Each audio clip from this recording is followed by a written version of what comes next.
Walang sigawan, walang basagan ng pinggan. Ang tunog lang ng paglock ng bakal na gate ang dumurog sa akin ng tuluyan. Sa loob ng bakuran, yakap ni Isabel ang anak ko. Ang anak ko, habang nakatingin si Dario ng walang kibo.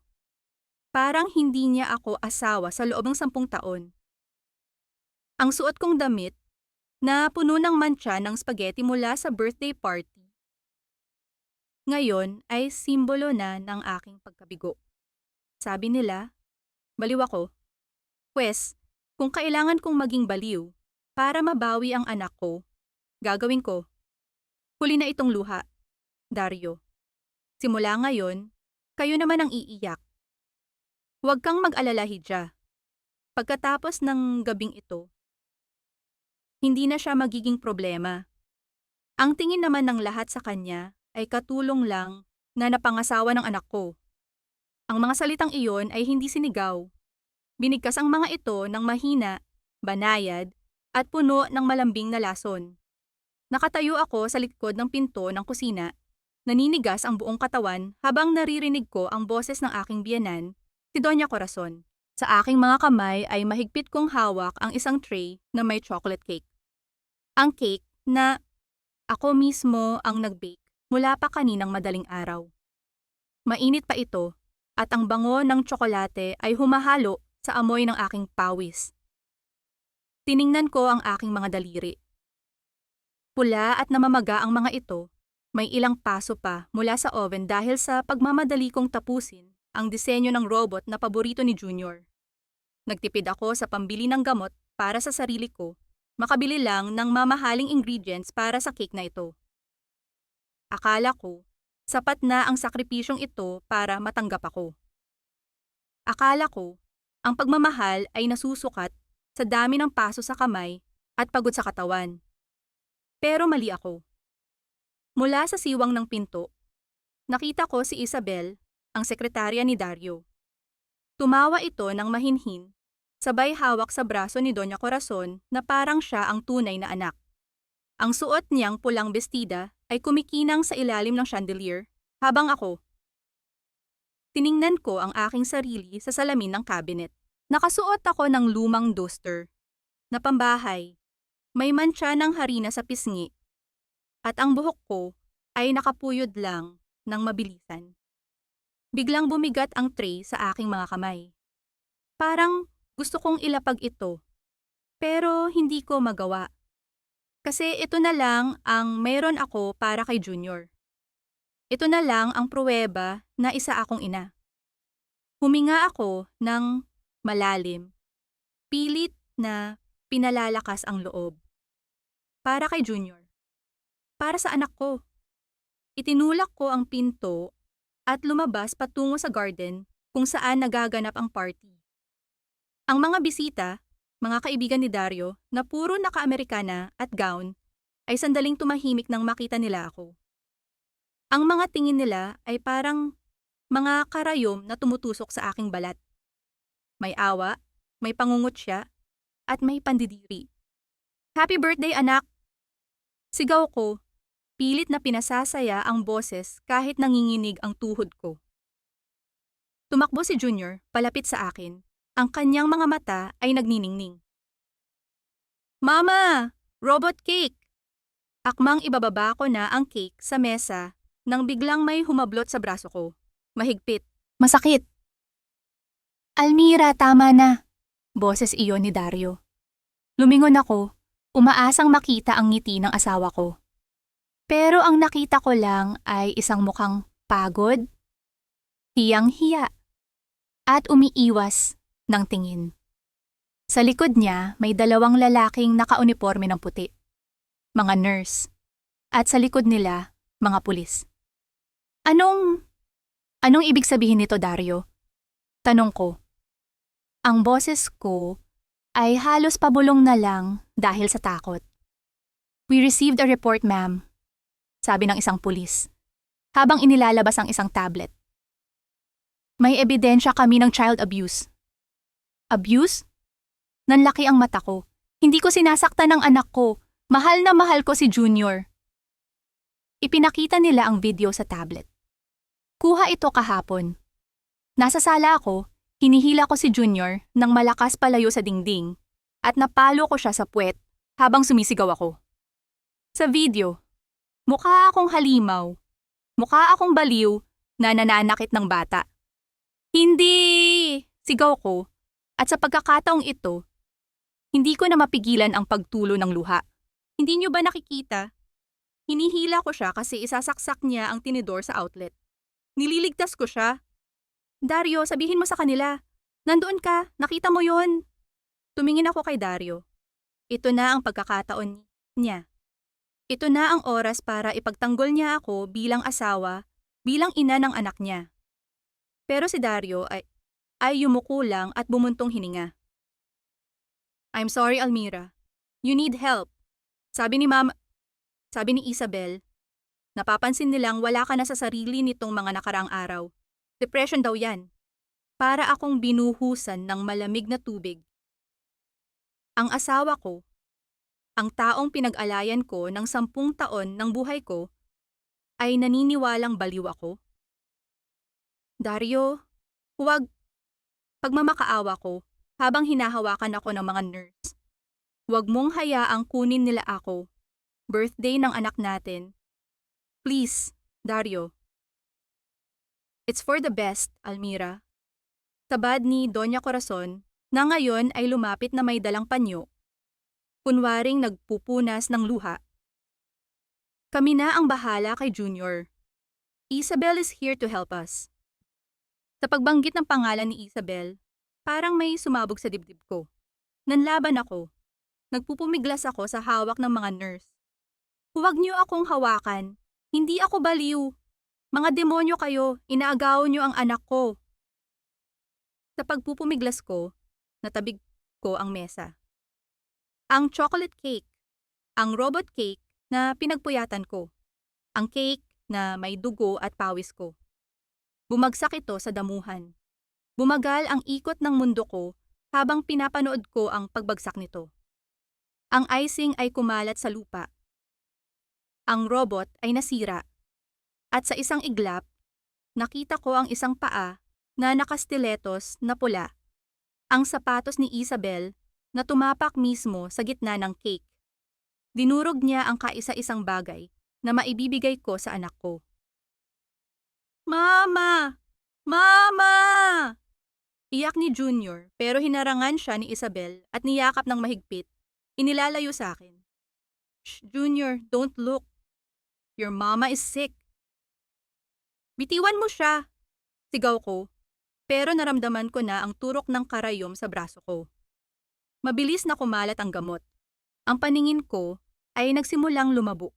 Ang lakas ko ay unti-unting nawawala. Kaladkad nila ako papunta sa ambulansya na parang isang sako ng basura. Wala nang pumapansin sa akin. Bumalik na ang tugtog ng party. Nagpatuloy ang tawanan. Bago tuluyang isara ang pinto ng ambulansya, nakita ko ang huling eksena na habang buhay na uukit sa memorya ko. Si Dario, nakatayo sa tabi ni Isabel. Si Isabel, nakangiti ng bahagya, ay ipinatong ang kanyang kamay sa balikat ni Dario. At si Dario na nangako sa harap ng altar na poprotektahan ako, ay dahan-dahang isinandal ang kanyang ulo sa kamay ng ibang babae. Ganito na lang ba? Sa dinami-dami ng bagyo na sinuong ko para sa pamilyang ito. Bakit ako pa ang naiwan sa ulan? Bakit ako pa ang kailangang magbayad sa kasalanang hindi ko ginawa? Ang tanging sagot na narinig ko ay ang tunog ng sirena ng ambulansya, na tila nagbabadya ng aking tuluyang paglalaho. Puti. Nakakasilaw na puti. Iyan ang unang sumalubong sa akin pagdilat ng aking mga mata. Hindi ito ang puti ng mga ulap, kundi ang puti ng kawalan. Amoy gamot. Amoy luma. Amoy takot. Sinubukan kong igalaw ang aking mga kamay. Pero may kung anong mahigpit na nakapulupot sa aking mga pulso. Katad. Matitigas na strap ng katad na nakatali sa gilid ng kama. Junior! Ang pangalan ng anak ko ang kusa kong naisigaw. Pero ang lumabas sa lalamunan ko ay garalgal na tunog. Tuyong-tuyo ang lalamunan ko, parang ilang araw na akong hindi nakakainom ng tubig. Bumukas ang pinto na bakal. Pumasok ang isang babaeng naka-uniforme ng puti. Hindi siya ngumingiti. May hawak siyang tray ng gamot at isang baso ng tubig. Gising na pala ang prinsesa. Sabi niya nang walang emosyon. Inumin mo ito. Nasaan ako? Nasaan ang anak ko? Nagpupumiglas ako kahit alam kong walang saysay. Ang bakal ng kama ay lumalangit-ngit sa bawat galaw ko. Nasa mabuti siyang kalagayan. Mas mabuti kaysa kung kasama ka niya. Sagot ng nurse, sabay duro sa akin ng tableta.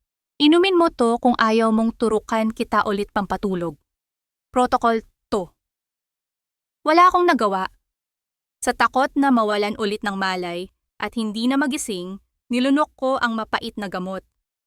Pero sa loob-loob ko, sumisigaw ang bawat selula ng pagkatao ko. Hindi ako baliw. Pinagtaksilan ako. Lumipas ang mga araw na hindi ko na mabilang. Ang tanging sukatan ko ng oras ay ang pagpapalit ng nurse at ang pagdating ng pagkain na lasang karton. Dito sa loob ng mental facility, ang bawat tao ay may sariling multo. May sumisigaw sa hangin, may kumakausap sa pader, at mayroong tulad ko, tahimik na nagluluksa sa buhay na ninakaw. Isang hapon, inilabas nila ako sa common area. Ito ang oras ng pakikisalamuha daw. Umupo ako sa isang sulok. Yakap ang sarili kong mga tuhod. Bago ka ano? Napatingala ako. Sa harap ko ay nakatayo ang isang babaeng nurse na iba ang tingin sa mga nauna. Ang mata niya ay pagod pero mabait. Soraya. Iyon ang pangalang nakaborda sa kanyang ID. May inabot siyang tinapay sa akin ng pasimple. Kainin mo. Alam kong hindi ka kumakain ng rasyon, bulong niya habang nagpapanggap na inaayos ang kurtina sa likod ko. Huwag kang magpahalata na matino ka. Mas delikado yon dito. Kapag nalaman nilang lumalaban ka, dadagdagan nila ang dosage mo.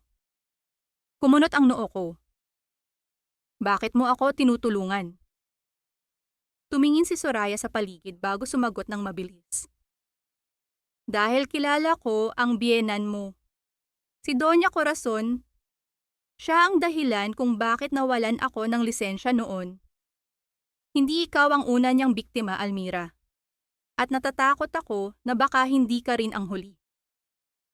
Bago pa ako makapagtanong, lumayo na si Soraya dahil may paparating na doktor. Pero ang mga salita niya ay nagbigay ng kaunting liwanag sa madilim kong mundo. May kakampi ako. Kahit isa lang, habang nginunguya ko ang tinapay, may naramdaman akong presensya sa tabi ko. Isang matandang babae. Puti na ang lahat ng buhok niya at gusot-gusot ang damit. Pero ang kanyang mga mata ay matatalim. Parang mga mata ng agila na nagmamasid sa kanyang biktima. Inamoy niya ako. Huminga siya ng malalim sa may leeg ko. Amoy. Traidor! Bulong ng matanda. Ang boses niya ay parang kaluskos ng tuyong dahon.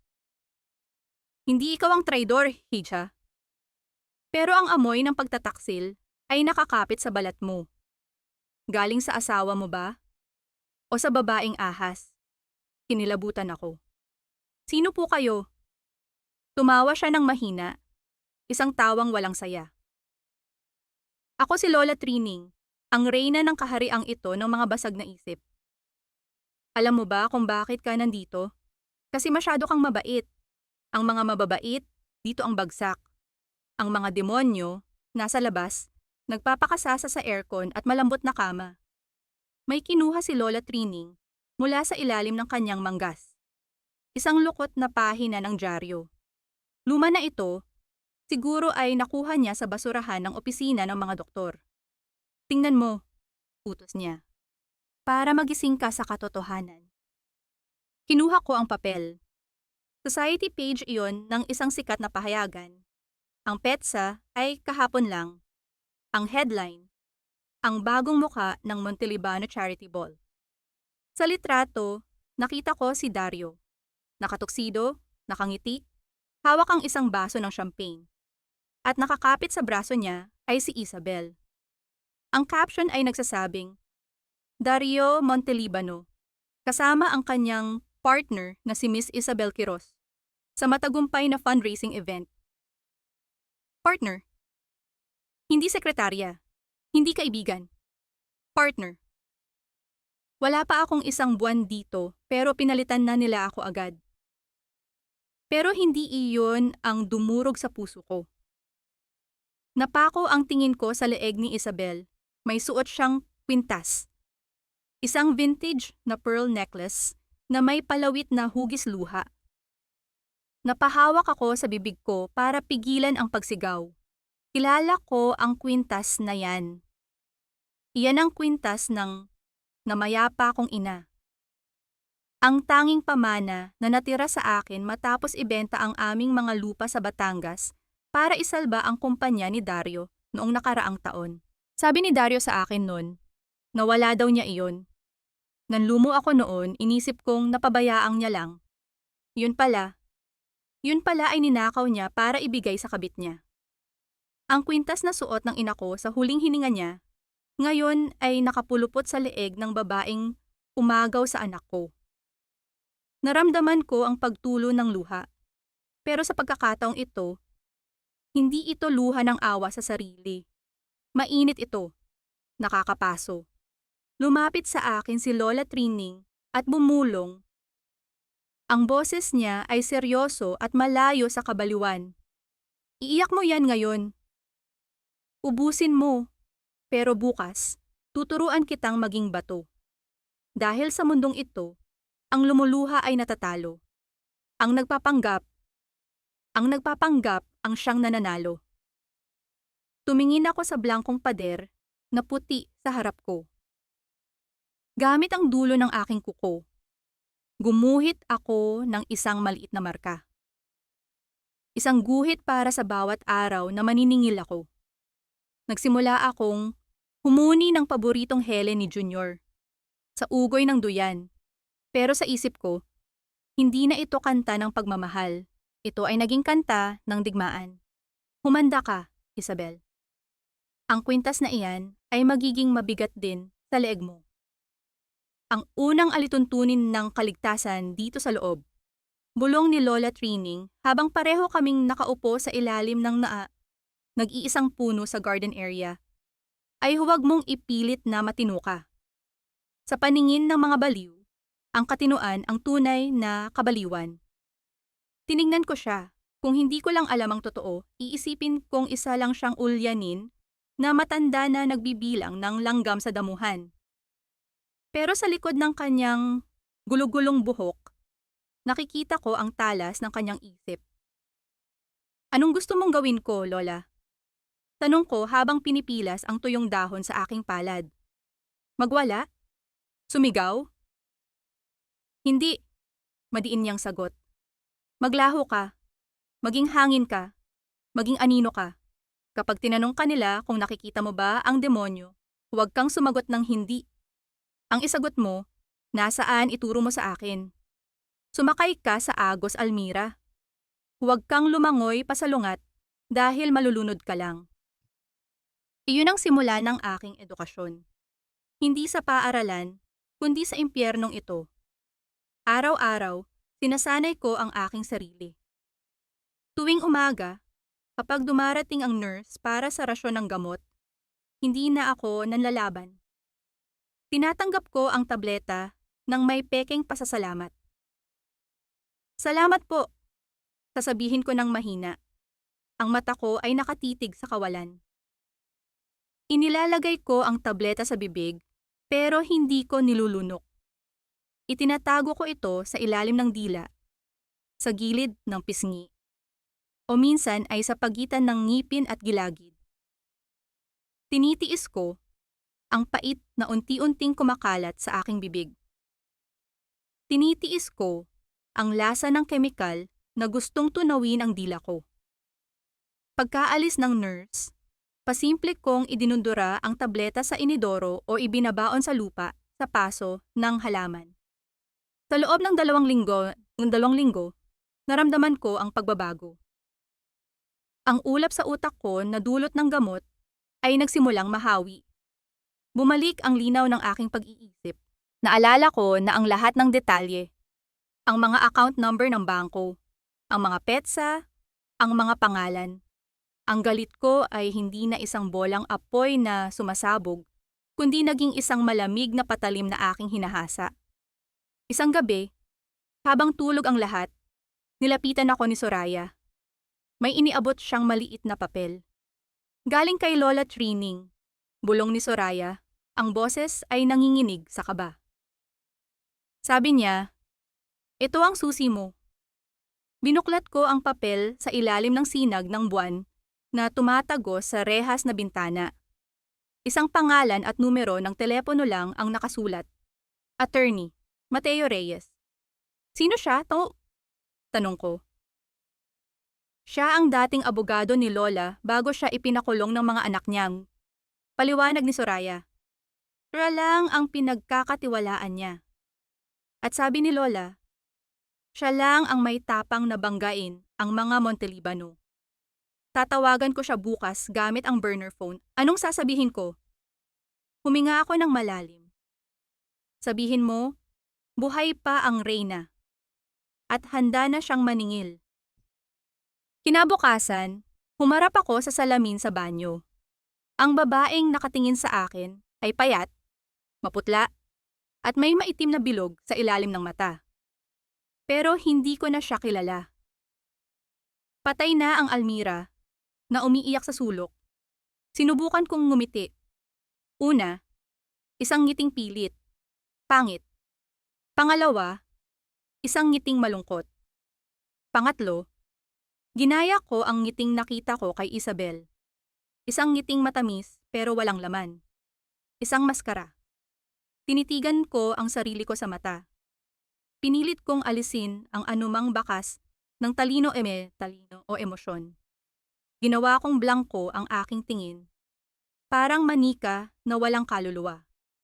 Good morning, Doktor. Bulong ko sa salamin, gamit ang bago kong boses.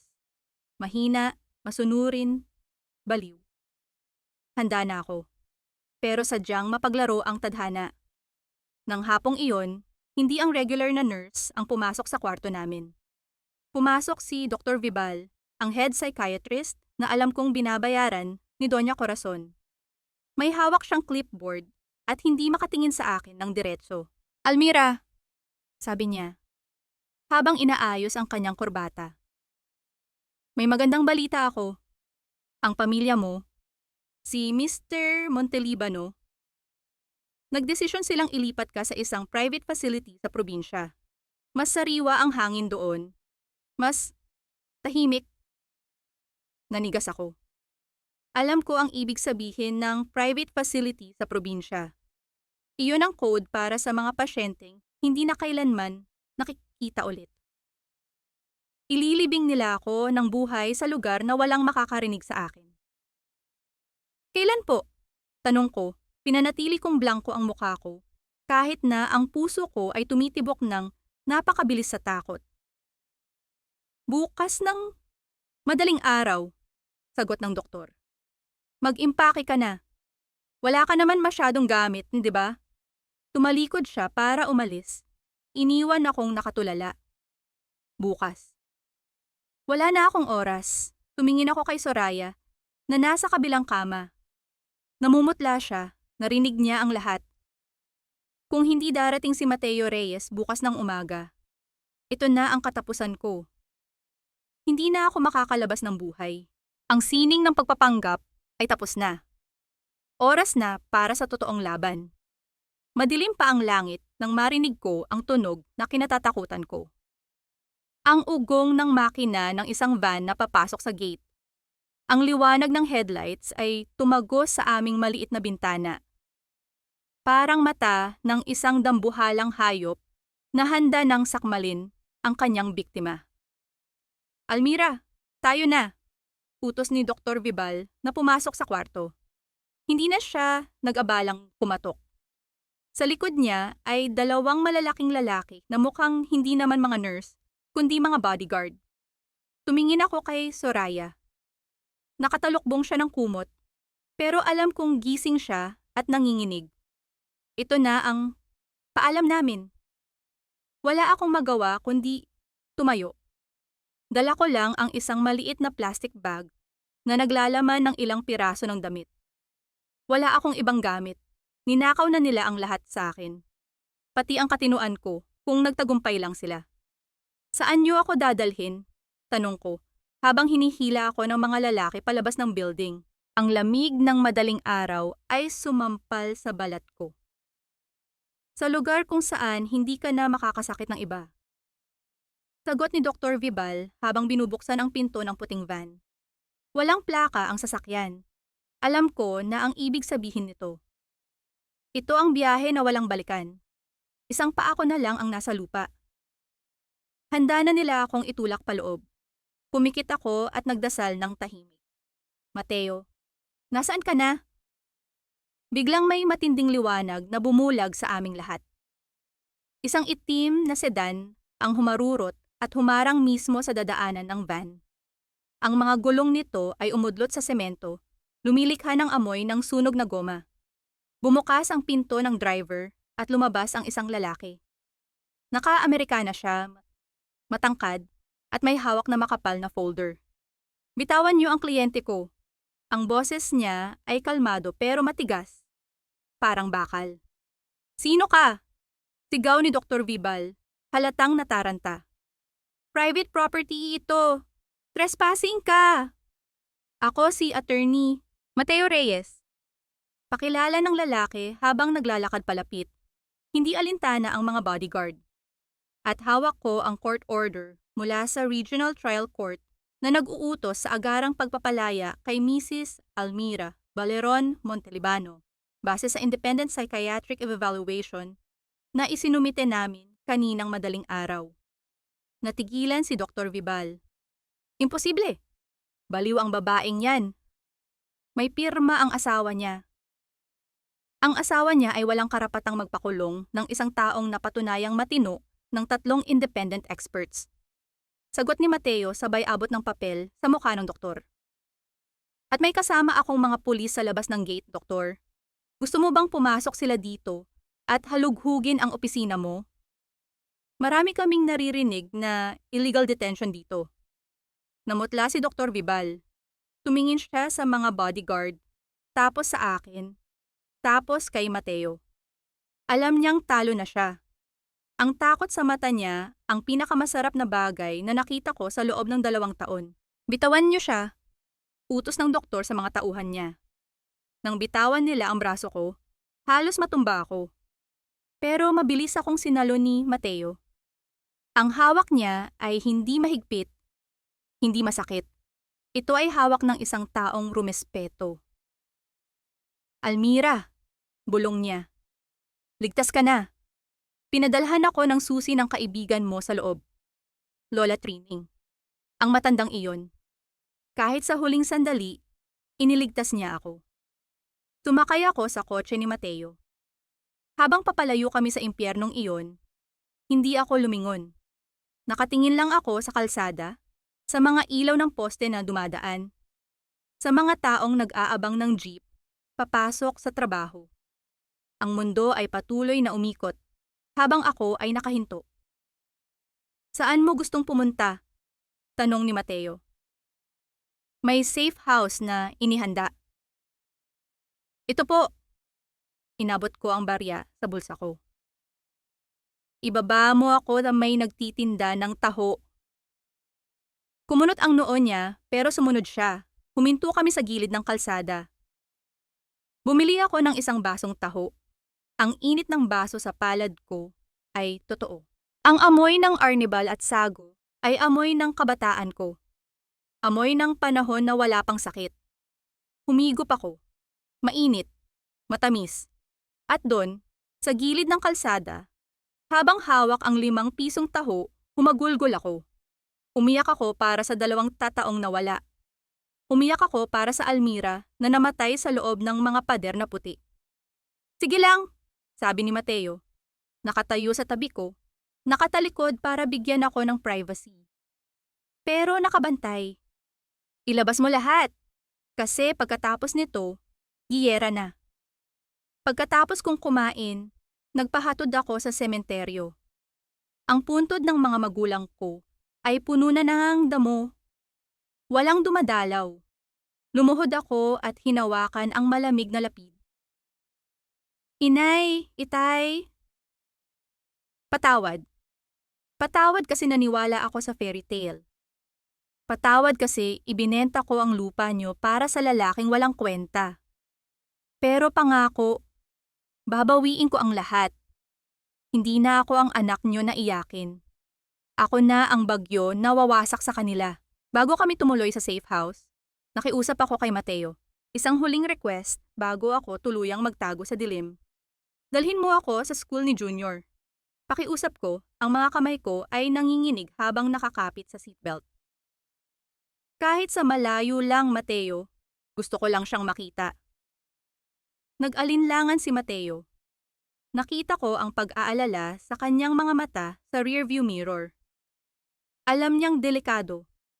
Alam niyang kapag nakita ko ang anak ko, baka hindi ako makapagpigil, pero tumango rin siya sa huli. 5 minuto lang, Almira. Tinted ang salamin ng kotseng ito, hindi ka nila makikita. Pero huwag na huwag kang bababa. Ipinark namin ang sasakyan sa tapat ng gate ng St. Jude Academy. Eksaktong oras ng uwian. Bumukas ang malaking gate at naglabasan ang mga batang naka-uniforme. Maingay, masaya, tumatakbo papunta sa mga sundo nila. Hinanap ng mga mata ko ang pamilyar na muka. Ang bawat batang lalaki na kasing tangkad niya ay tinitingnan ko. At doon sa may gilid ng guardhouse, nakita ko siya. Si Junior. Napahawak ako sa bibig ko para pigilan ang hikbi. Iba na siya. Ang anak kong dating masigla at laging nangunguna sa takbuhan, ngayon ay nakayuko ang balikat. Ang uniforme niya, bagaman mamahalin, ay mukhang gusot at hindi plansado. Pumayat siya, ang pisngi niyang dati ay mapula at mataba, ngayon ay humpak na. 7 o 8 taong gulang pa lang siya, pero ang tindig niya ay parang pasan ang mundo. May lumapit sa kanya. Isang babaeng nakapulang stiletto at mamahaling designer bag. Si Isabel. Nakita kong ngumiti si Isabel sa mga ibang magulang at guro na bumabati sa kanya. Ang galing niyang umarte. Ang galing niyang magpanggap na ulirang ina. Inakbayan niya si Junior. Pero dahil ina ako, nakikita ko ang hindi nakikita ng iba. Nakita ko ang pag-inch ng katawan ni Junior palayo kay Isabel. Nakita ko ang takot sa mga mata ng anak ko nang hawakan ni Isabel ang balikat niya. May nalaglag si Junior, ang kanyang water tumbler. Gumulong ito sa semento. Yumuko si Isabel para kunin ito. Sa paningin ng mga guro, mukha siyang mapag-arugang stepmother na tumutulong sa anak. Pero mula sa pwesto namin sa kotse, kitang-kita ko ang ginawa ng kanyang kaliwang kamay na nakatago sa likod ni Junior. Kinurot niya ng mariin ang tagiliran ng anak ko. Nakita ko ang pagangi ni Junior sa sakit, pero hindi siya umiyak. Sanay na siya. Takot na siyang umiyak. Iniabot ni Isabel ang tumbler, sabay bulong ng kung ano sa tainga ng bata. Nakita kong lalong yumuko si Junior at mabilis na sumunod papunta sa sasakyan nila. Hayop siya! Bulong ko. Ang gagalit na nararamdaman ko ay hindi na mainit. Malamig ito. Nagyayelo. Sinasaktan niya ang anak ko, Mateo. Sinasaktan niya si Junior. Akmang bubuksan ko ang pinto ng kotse. Lalabas ako. Sasabunutan ko siya. Papatayin ko siya. Click. Narinig ko ang tunog ng pag-lock ng pinto. Nilock ni Mateo ang sasakyan mula sa driver's seat. Almira! Wag! Pigil ni Mateo, ang boses niya ay mahinahon pero madiin. tingnan mo ako. Kapag bumaba ka ngayon, huhulihin ka nila. Ibabalik ka nila sa mental hospital. At sa pagkakataong iyon, sisiguraduhin na nilang hindi ka na makakalabas. Sino na ang magliligtas kay Junior kapag wala ka na? Natigilan ako. Ang mga kuko ko ay bumaon sa aking palad hanggang sa magdugo. Tama siya. Kung magpapadala ako sa emosyon ngayon, talo ako. Talo ang anak ko. Pinanood ko silang sumakay sa magarang SUV ng mga Montelibano. Ang sasakyang binili gamit ang perang ninakaw nila sa akin. Ang sasakyang naglalaman ng pinakamahalagang tao sa buhay ko at ng demonyong nagpapahirap sa kanya. Umalis na tayo, Mateo, sabi ko, habang pinupunasan ang luha sa aking pisngi. Ang boses ko ay wala ng garalgal. Matigas na ito. Buo na. Umalis na tayo bago pa ako tuluyang sumabog. Pinaandar ni Mateo ang makina at dahan-dahan kaming lumayo. Ang huling imahe na nakita ko ay ang mukha ni Junior sa bintana ng SUV. Nakatingin siya sa labas, tila naghahanap ng kung anong himala. Ang mga mata ng anak ko ay parang humihingi ng saklolo sa kawalan. Kumapit ka lang, anak. Parating na si Mama. At sa pagbabalik ko, ipapangako ko sa'yo. Ang bawat kurot, bawat luha, at bawat takot na pinaramdam nila sa'yo, ay babayaran nila ng libo-libong beses. Hindi na ako paru-paro. Ako na ang bagyo. Ang Batangas ay may kakaibang amoy tuwing umaga. Amoy dagat, amoy basang lupa, at amoy ng bagong pag-asa. Dito, sa isang lumang rest house na pag-aari ng pamilya ni Mateo, itinayo ko ang aking kuta. Hindi ito gawa sa bato at semento tulad ng mansyon ng mga Montelibano. Ito ay gawa sa wax, essential oils, at determinasyon. Sa harap ko ay ang malaking kaldero ng tunaw na soy wax. Dahan-dahan ko itong hinahalo. Ang init na nagmumula dito ay hindi na nakakapaso sa akin. Sanay na ako sa init. Sanay na ako sa apoy. Almira, dumating na ang supply ng ilang-ilang essence mula sa plantation. Tawag ni Mateo mula sa pintuan. Nakasuot siya ng simpleng t-shirt at maong, malayo sa formal na abogado na nakilala ko. Nitong mga nakaraang buwan, siya ang naging sandalan ko, ang business partner ko, at ang nag-iisang kaibigan na naniniwala sa akin. Salamat, Mateo. Sagot ko habang ibinubuhos ang essence sa mixture. Ang negosyo namin, ang Lumina Valeron, ay nagsimula sa maliit na puhunan na galing kay Lola Trining. Bumalik ako sa kung saan ako magaling, ang paggawa ng artisan candles at home scents na itinuro sa akin ng nanay ko noon. Dati, tinatawanan lang ito ni Dario. Sabi niya, pangpalengke daw ang gawa ko. Mabaho, walang class. Pero mali siya. Ang hindi niya alam, ang amoy ay ang pinakamakapangyarihang memorya. Ang aming flagship product, ang kandilang tinawag kong tahanan, home, ay naging viral sa social media. Amoy ito ng bagong saing na kanin, pandan, at yakap ng ina. Nakarelate ang libo-libong mga Pilipino, lalo na ang mga OFW, na nangungulila sa Pilipinas. Sa loob lang ng 6 na buwan, ang Lumina Valeron ay hindi na lang isang hobby. Isa na itong brand na pinag-uusapan sa mga lifestyle magazine sa Manila. Lumapit si Mateo at ipinatong ang isang envelope sa mesa. Cheque mula sa distributors natin sa Makati. Sold out na naman tayo, Almira. Gusto nilang mag-advance order para sa Pasko. Binuksan ko ang envelope. Nanlaki ang mata ko sa halagang nakasulat sa cheque. Naalala ko ang sarili ko noon. Nakatayo sa harap ni Dario. Nakayuko, humihingi ng pambili ng gatas ni Junior. Naalala ko kung paano niya ihagis ang pera sa kama na parang binabayaran niya ako sa serbisyo ko. Naalala ko ang pakiramdam ng pagiging maliit, ng pagiging walang kwenta. Kinuha ko ang ballpen at pinirmahan ang payroll ng aming 10 empleyado. mga nanay sa barangay na binigyan ko ng trabaho. Ang kamay ko ay hindi nanginginig sa takot, kundi sa excitement. Mateo, sabi ko, habang tinitingnan ang pirma ko sa papel. Ang sarap pala sa pakiramdam na ikaw ang nagbabayad, hindi ikaw ang binabayaran, para tumahimik. Ngumiti si Mateo, pero may halong lungkot ang mata niya. Speaking of bayad, may balita ako tungkol sa Montelibano Shipping Lines. Tumigil ako sa paghahalo. Anong balita? Bumagsak ang stocks nila. Ulat ni Mateo habang binubuksan ang kanyang laptop para ipakita sa akin ang graph. Simula nang hawakan ni Isabel ang finance department, puro luho ang inaatupag niya. Nagpagawa siya ng bagong office, bumili ng company cars na puro luxury brands.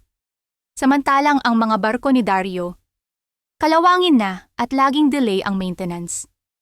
Nag-uumpisa nang magreklamo ang mga investors. Isang ngiti ang sumilay sa aking labi.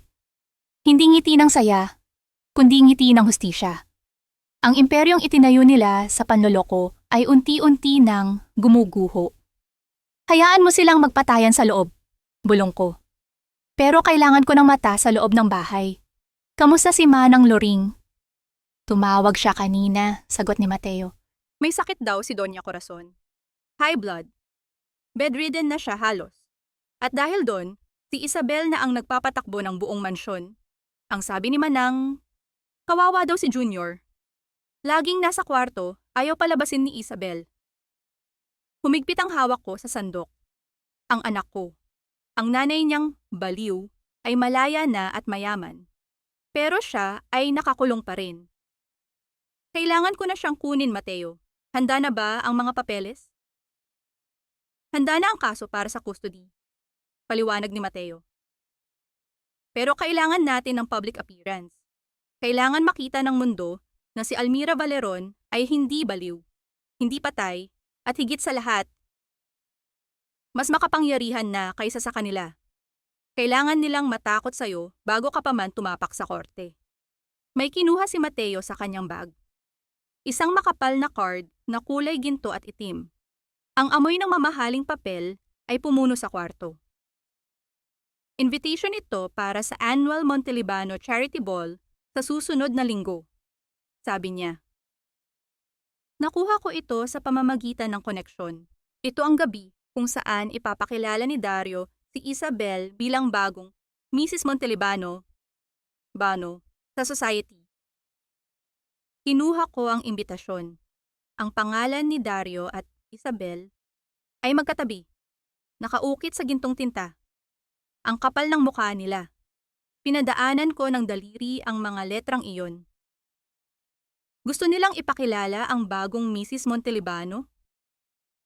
Tanong ko, habang unti-unting lumalamig ang boses ko.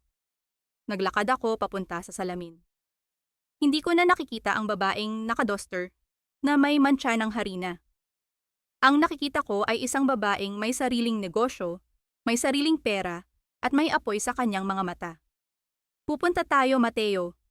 Desisyon ko. Sigurado ka? Tanong niya. Dudumugin ka ng media. Baka saktan ka nila. Humarap ako sa kanya.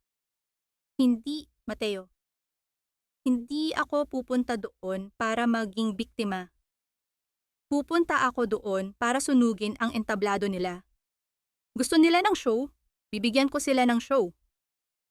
Ibinalik ko ang tingin sa kumukulong wax. Inamoy ko ang halimuyak ng ilang-ilang, ang bulaklak na namumukadkad at bumabango lalo na sa gitna ng dilim. Ako si Almira Valeron at tapos na ang panahon ng pag-iyak. Oras na para sa panahon ng paniningil. Ang Manila Hotel Grand Ballroom ay amoy ng mamahaling pabango at pagkukunwari. Ito ang gabi ng taon kung saan ang mga mayayaman ay nagpapanggap na mabait sa pamamagitan ng pagdodonate ng barya mula sa kanilang yaman. Dati, ako ang nag-aayos ng kurbata ni Dario bago kami pumunta dito. Ako ang nasa likod, taga-bitbit ng purse ni Doña Corazon, taga-abot ng tissue, Tagangiti kahit masakit ang paa sa heels. Pero ngayong gabi, iba na ang script ng palabas. Handa ka na ba? Bulong ni Mateo sa tabi ko. Ang init ng kanyang kamay sa aking siko ay nagbibigay ng lakas. Matagal na, Mateo, sagot ko. Huminga ako ng malalim. Ang suot ko ay isang gown na kulay hating gabi. Isang deep midnight blue na gawa sa telang pinya, bordado ng ginto. Hindi ito galing sa Paris o Milan. Gawa ito ng mga manghahabi sa Batangas na tinulungan kong makabangon. Sa leeg ko, wala akong suot na alahas. Walang diamante. Ang tanging palamuti ko ay ang aking taas noong tindig at ang halimuyak ng lumina. Ang pabangong ako mismo ang gumawa. Bumukas ang dambuhalang pinto ng ballroom. Sa isang iglap, tumahimik ang lahat. Ang tugtog ng orkestra ay tila huminto sa ere. Ang daan-daang mata ay lumipat sa amin. Naramdaman ko ang paghinto ng mundo. Hindi nila ako kilala sa unang tingin. Ang alam lang nila, may isang babaeng may kakaibang aura ang dumating. Naglakad kami ni Mateo sa red carpet. Ang bawat hakbang ko ay mabigat, puno ng kumpiyansa. Sa gitna ng entablado, nakatayo si Dario. Hawak niya ang mikropono, nagbibigay ng speech. Sa tabi niya, nakakapit si Isabel. Suot ang isang kumikinang na pulang gown na masyadong masikip at puno ng diamante. Ang mga diamanting binili gamit ang pera ng kumpanya. Nakita ko ang sandaling nakita ako ni Dario. Nanlaki ang kanyang mga mata. Ang bibig niya ay bahagyang bumuka. At sa sobrang gulat, nabitawan niya ang champagne glass na hawak niya. Lumikha ng matinis na ingay ang pagkabasag ng kristal sa marmol na sahig.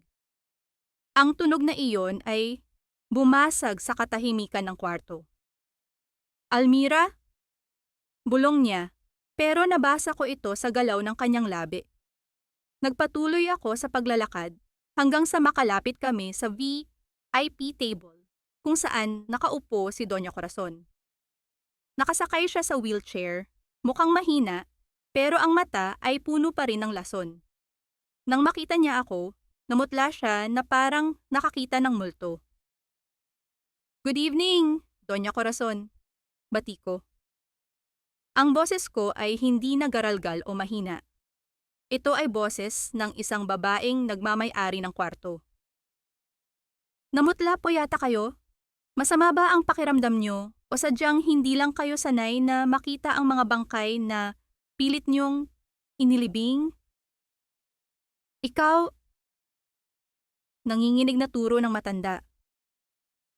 Paano ka nakapasok dito? Security! Security! Pero walang lumapit. Ang mga security ay nakatitig lang, nalilito. Huwag ka nang sumigaw, mama. Sabi ko nang may halong pang-aasar sa paggamit ng salitang mama. Isa ako sa major sponsors ng gabing ito. Ang Lumina Valeron ay nag-donate ng 2 milyon para sa foundation nyo. Mas malaki pa sa donasyon ng kumpanya ng anak nyo na balita ko ay nalulugi na. Lumapit si Isabel, ang muka ay puno ng galit at inggit. Ang kapal ng mukha mo. Anong karapatan mong pumunta dito at sirain ang gabi namin? Tiningnan ko siya mula ulo hanggang paa. Isang tingin na puno ng awa at pandidiri. Isabel, sabi ko nang nakangiti. Ang ganda ng gown mo. Sayang hindi bagay sa ugali. At yung kwintas na suot mo, alam ba ng lahat dito na ninakaw yan mula sa isang patay? Napahawak si Isabel sa leeg niya. Nagbulungan ang mga tao sa paligid. Ang mga kamera ng media ay nagsimulang kumislap. Click, click, click. Ang bawat flash ay parang sampal sa mukha ng mga Montelibano. Iniwan ko sila doon, nakatulala, habang naglakad ako papunta sa mga business partners na gusto kong makausap. Buong gabi, ako ang naging sentro ng atensyon. Ang mga matronang dating nang iisnab sa akin ay ngayon ay pumupuri sa ganda ko at sa tagumpay ng aking negosyo. Si Dario ay nasa isang sulok lang, hindi makalapit, nakatingin sa akin na parang isang asong naglalaway sa butong hindi niya maabot. Bago ako umalis, dumaan ako ulit sa likod ni Doña Corazon.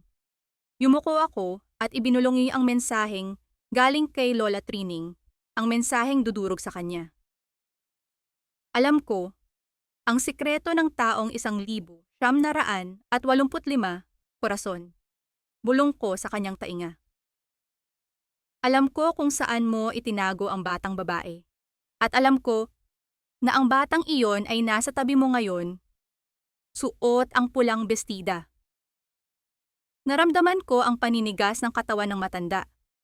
Narinig ko ang kanyang pigil na paghinga. Tinamaan siya. Bullseye.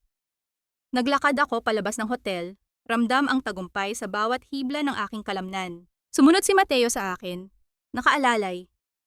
Pero sa parking lot, bago ako makasakay ng kotse, may humablot sa braso ko. Almira, sandali! Si Dario. Hinihingal. Ang buhok niya ay magulo, ang mata ay puno ng desperasyon at pagnanasa. Almira, ikaw ba talaga yan? Diyos ko, ang ganda mo. Iba ka na. Tiningnan ko ang kamay niyang nakahawak sa braso ko. Ang kamay na iyon na dati ay hinahalikan ko. Ang kamay na iyon na pumirma para ipakulong ako. Bitawan mo ako, sabi ko ng mahinahon, pero malamig pa sa yelo. Almira, please! Nagkamali ako. Naloko ako ni Isabel. Si Mama ang may kagagawan ng lahat. Pwede tayong mag-usap. Pwede nating ayusin ito.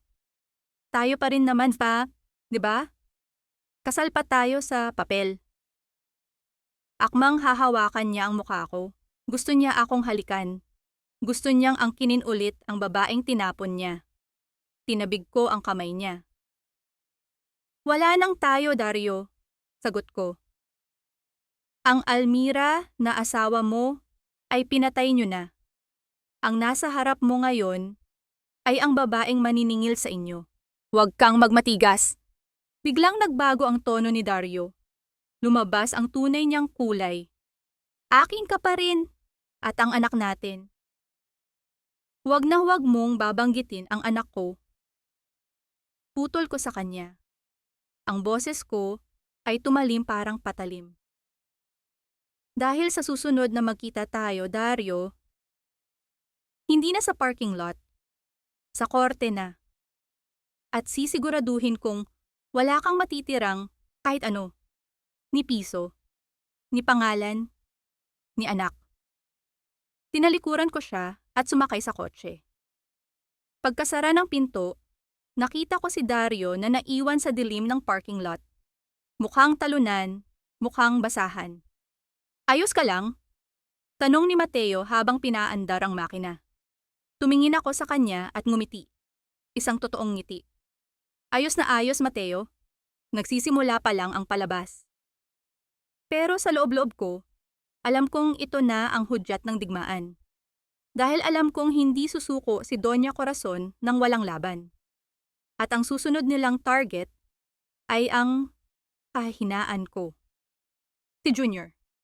Ang katotohanan ay parang bangkay na pilit ibinabaon sa lupa. Kahit gaano kalalim ang paghuhukay, kahit gaano karaming semento ang ibuhos sa ibabaw, ang amoy nito ay sisingaw at sisingaw pa rin. At sa pagkakataong ito, ako ang magiging pala na maghuhukay sa baho ng pamilyang Montelibano. Nasa loob kami ng private office ni Mateo. Ang buong lamesa ay puno ng mga lumang dokumento na amoy alikabok at amag. Ito ang mga papeles na nakuha ni Soraya at ng private investigator na binayaran namin gamit ang koneksyon ni Lola Trining. Tingnan mo ito, Almira. Seryosong sabi ni Mateo habang inaabot sa akin ang isang naninilaw na medical record. Binasa ko ang nakasulat. Santa Misericordia Provincial Hospital. July 1985. Noong taong 1985, biglang nawala sa social scene ng Manila si Doña Corazon, paliwanag ni Mateo habang tinuturo ang mga petsa.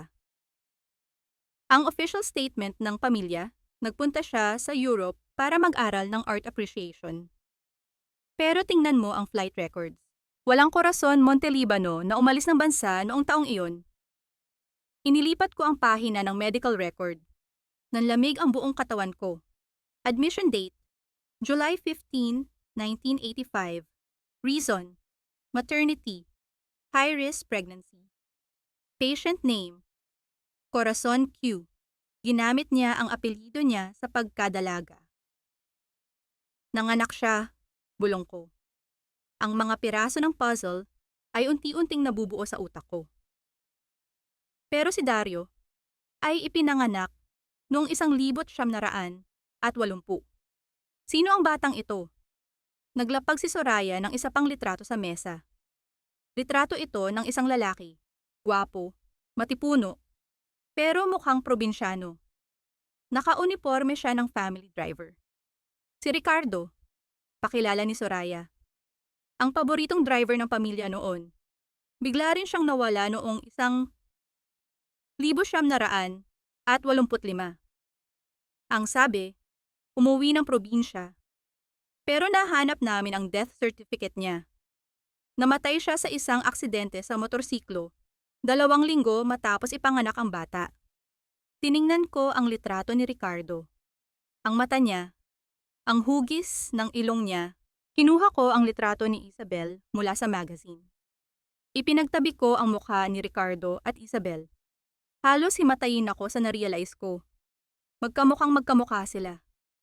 Diyos ko, napahawak ako sa bibig ko. Si Isabel? Si Isabel ay anak ni Doña Corazon sa driver nila? Kaya pala ganun na lang ang galit ni Corazon sa akin. Dahil nakikita niya sa akin ang sarili niyang karumihan, ang pagpatol sa mahirap. Pero ang mas malala, ginamit niya ang sarili niyang anak sa labas para sirain ang kasal ng lehitimo niyang anak. Pinaglapit niya si Dario at Isabel. Incest. Bulong ni Mateo. Bagaman alam naming magkapatid lang sila sa ina, hindi sa ama. Kahit half-siblings, sa mata ng batas at ng Diyos, karumal-dumal pa rin ang ginawa nila. At kung malalaman mo ito ng publiko, ito ang tatapos sa pangalan ng mga Montelibano. Kailangan natin ng DNA, madin kong sabi. Hindi sapat ang mga litrato at lumang papel. Kailangan ng siyensya. Naayos na ni Manang Loring, sagot ni Soraya. Nakuha niya ang suklay ni Isabel at ilang hibla ng buhok ni Corazon sa unan nito. Nasa laboratorio na ang samples. Bukas, malalaman na natin ang resulta. Bukas. Pero hindi ako mapakali. Habang abala kami sa paghuhukay ng baho ng nakaraan, biglang pumasok sa isip ko si Junior. Kung ganito kademonyo ang pamilyang kinalakihan niya, ano ang ginagawa nila sa anak ko ngayon? Tumunog ang cellphone ko. Isang unknown number. Hello? Ma'am Almira. Boses iyon ni Manang Loring. Umiiyak siya at pabulong lang ang salita. Ma'am, kailangan niyo pong pumunta sa likod ng school ngayon din. Lunch break nila. Itinatakas ko po si Junior saglit sa mga bodyguards. Gusto niya kayong makita. Bilisan niyo po. Hindi na ako nag-isip. Sumakay kami agad ni Mateo sa kotse. Sa likod ng St. Jude Academy, may isang lumang bakod na may butas na tinatakpan ng mga halaman. Dito kami nagtatagpo noon ni Junior kapag nakakalimutan niya ang baon niya. Pagbaba ko ng kotse, nakita ko ang maliit na kamay na kumakaway sa butas ng pader. Mama! Ang boses na iyon. Ang boses na 2 taon kong pinangarap marinig. Lumapit ako at lumuhod sa damuhan. Sa kabila ng rehas, nakita ko ang mukha ng anak ko. Pumayat siya lalo. Ang mga mata niya ay malalim at takot na takot. Junior, anak. Hinawakan ko ang maliliit niyang daliri na nakakapit sa kalawangin na bakal. Gusto ko siyang yakapin, pero humaharang ang pader. Ayos ka lang ba? Sinong nagbabantay sa'yo? Si Manang Loring po, Binilhan niya ng sigarilyo ang guard. Mabilis na sagot ng bata. Luminga-linga siya sa likod, parang laging may inaasahang panganib. Mama, kailan mo ako kukunin? Ayaw ko na sa bahay. Takot ako kay Tita Isabel. Bakit anak? Anong ginagawa niya? Hindi sumagot si Junior. Yumuko lang siya. Junior, tumingin ka sa akin. Anong ginagawa niya? Dahan-dahan, itinaas ni Junior ang manggas ng kanyang uniforme. Napasinghap ako. Napatakip si Mateo ng bibig sa likod ko. Ang braso ng anak ko ay puno ng pasa. Hindi lang simpleng pasa. May mga marka ng kurot, may marka ng paso ng sigarilyo, at may mga hiwa na parang gawa ng matalas na kuko. Kulay ube at itim ang mga marka sa kanyang maputing balat. Sabi niya, kapag nagsumbong daw ako kay Papa, dadalhin daw nila ako sa mental hospital kung nasaan ka. Hikbi ni Junior. Mama, ayaw ko dun. Ayaw kong maging baliw. Parang dinurog ang puso ko at pinino. Ang galit na naramdaman ko kanina sa opisina ni Mateo ay walang binatbat sa galit na nararamdaman ko ngayon. Ito ay galit ng isang ina. Isang galit na kayang pumatay. Makinig ka sa akin, Junior. Sabi ko, habang pinapahiran ang luha niya gamit ang daliri ko sa pagitan ng rehas. Hindi ka baliw. At hindi ako baliw. Hinding-hindi ka nila makukuha. Malapit na, anak. Konting tiis na lang. Ipaglalaban kita. Ma'am, may paparating. Sigaw ni Manang Loring mula sa kabila. Alis na, Mama. Baka makita ka nila. Tinulak ako ni Junior palayo. Mahal kita, Mama. Tumakbo ang anak ko pabalik sa school building. Naiwan akong nakaluhod sa putikan. Nakakapit sa kalawangin na rehas, habang ang imahe ng mga pasa sa braso niya ay nakaukit sa utak ko. Tumayo ako, pinagpag ko ang dumi sa tuhod ko. Tumingin ako kay Mateo. Ang mga mata ko ay tuyo. Wala nang luha. Ubos na. Mateo? Sabi ko, ang boses ko ay parang yelo. Tawagan mo ang judge. Tawagan mo ang media. Ilabas mo ang resulta ng DNA bukas. Almira, sigurado ka ba? Ito ang magwawasak sa lahat. Paalala ni Mateo. Oo, sagot ko habang sumasakay sa kotse at ibinalibag ang pinto. Sinaktan nila ang anak ko. Kaya ngayon, susunugin ko ang mundo nila hanggang sa maging abo. Humanda ka, Isabel. Humanda ka, Corazon. Ang lihim sa ilalim ng lupa ay aahon na. At kasabay nito, ang inyong pagbagsak. Pamba, 99.9%. Binasa ko ang numero ng paulit-ulit. Nakasulat ito sa puting papel na may tatak ng DNA Solutions Laboratory. Probability of maternity, 99.9%. Napaupo ako sa sofa ng opisina ni Mateo. Kahit air-conditioned ang kwarto, bigla akong pinawisan ng malamig. Iba ang hinala, iba ang kumpirmasyon.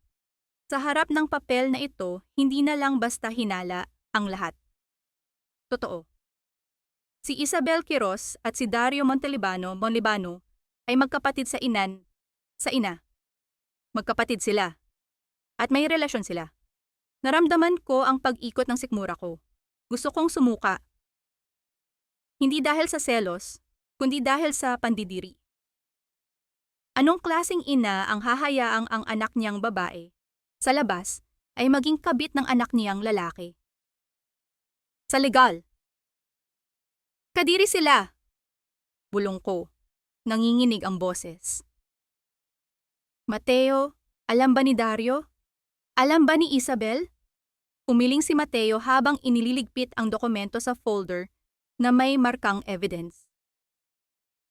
Sa tingin ko, si Doña Corazon lang ang may alam. Siya ang arkitekto ng impyernong ito. Ginamit niya si Isabel para sirain ang kasal mo.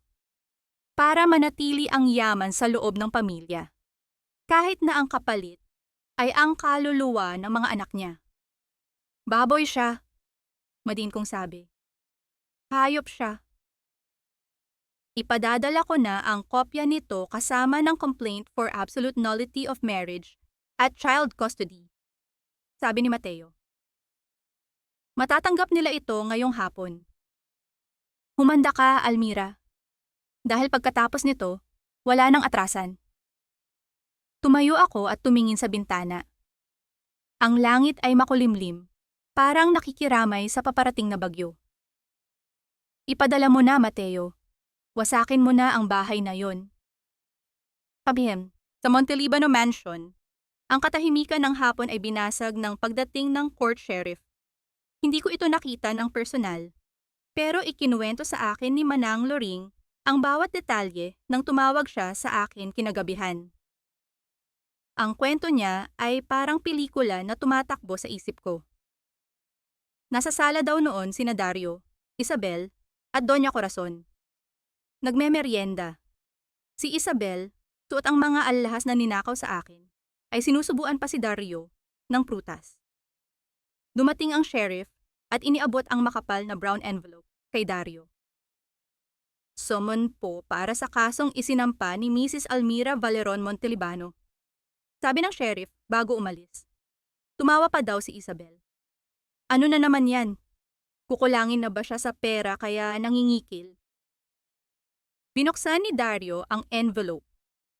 Binasa niya ang unang pahina. Nawala ang ngiti sa labi niya. Binasa niya ang pangalawa. Namutla siya. At nang makarating siya sa DNA test result na naka-attach sa dulo, nabitawan niya ang papel. Mama, ang boses ni Dario ay garalgal, parang sinasakal. Ano yan, hiho? Tanong ni Doña Corazon habang humihigop ng tsa.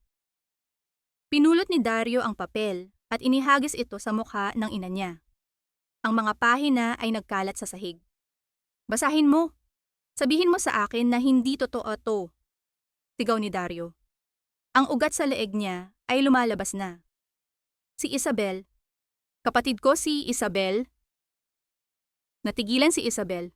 Ang tinidor na hawak niya ay nahulog sa platito, lumikha ng matinis na tunog. Anong sinasabi mo, Dario?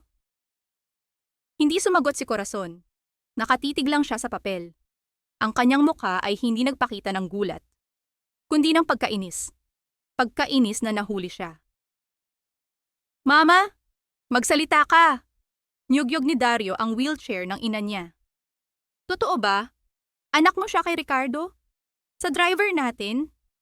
At hinayaan mo kaming... Diyos ko, Mama! May nangyari sa amin! Nagsama kami, ginawa mo kaming mga hayop! Bumuhos ang luha ni Dario. Pero, hindi luha ng lungkot. Luha ng pandidiri. Sa sarili. Napaluhod siya sa sahig at nagsimulang sumuka. Iniluwa niya ang lahat ng kinain niya. Parang gusto niyang iluwa pati ang pagkatao niya. Ginawa ko yon para sa pamilya. Sigaw ni Corazon. Sa wakas ay sumabog na rin. Mawawala na ang lahat sa atin. Lulubog na ang kumpanya. Kailangan ko ng kakampi sa loob. Si Isabel, dugo ko siya. Mas mapagkakatiwalaan siya kaysa sa hampaslupang Almira na yon. Kaya ginawa mo akong kabit ng sarili kong kapatid? Nanginginig na tanong ni Isabel. Tumayo siya, ang mukha ay puno ng horror.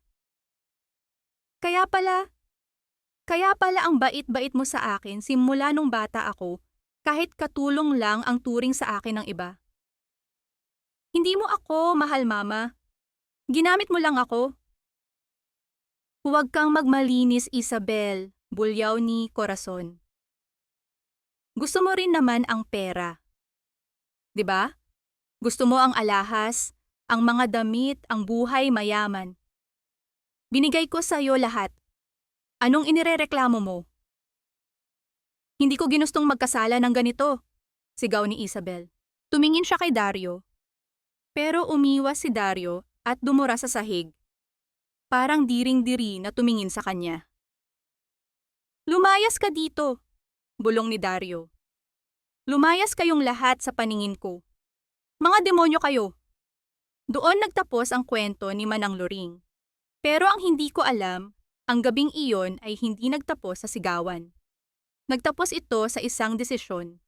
Si Isabel, na ngayon ay wala nang matatakbuhan, itinakwil ng ina, kinamumuhian ng kapatid/lover, at haharap sa kasong kriminal, ay nagdesisyon na hindi siya babagsak ng mag-isa.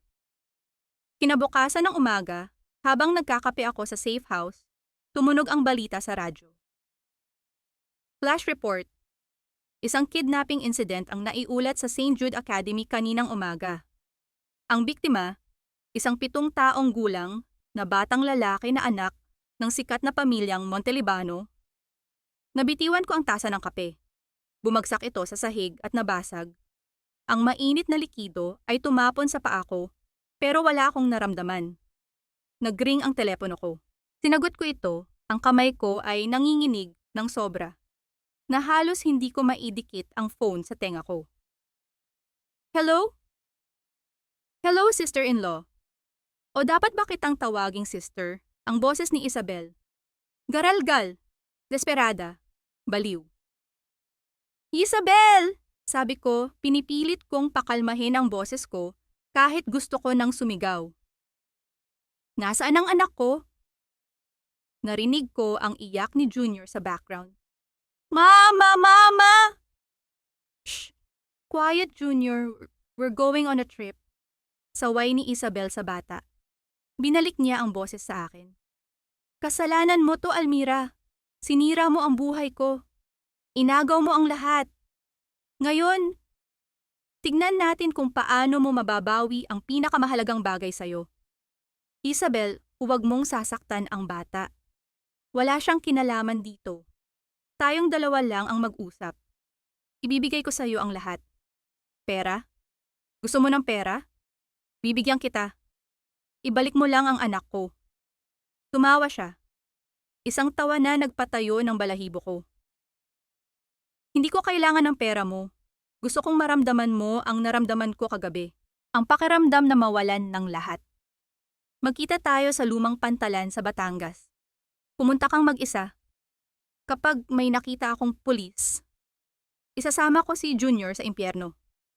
Tut, tut, tut. Naputol ang linya.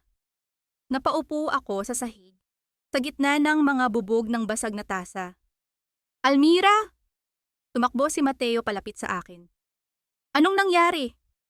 Tumingin ako sa kanya. Ang mukha ko ay wala ng takot. Wala ng luha. Ang natitira na lang ay ang instinct ng isang ina na handang pumatay para sa anak niya. Nasa kanya si Junior. Bulong ko. Nasa Batangas sila. Tumayo ako at kinuha ang susi ng kotse sa mesa. Saan ka pupunta? Tanong ni Mateo. Tatapusin ko na ito. Sagot ko. Kung gusto ni Isabel ng demonyo, ipapakita ko sa kanya kung sino ang totoong demonyo kapag ginagalaw ang anak niya. Mabilis ang pagpapatakbo ko sa sasakyan. Walang pakialam kung lumagpas ako sa speed limit. Walang pakialam sa ulan na nagsisimula ng bumuhos at lumabo sa windshield. Ang nasa isip ko lang ay ang mukha ni Junior. Ang iyak niya sa telepono. Almira, dahan-dahan, paalala ni Mateo sa passenger seat. Hawak niya ang telepono.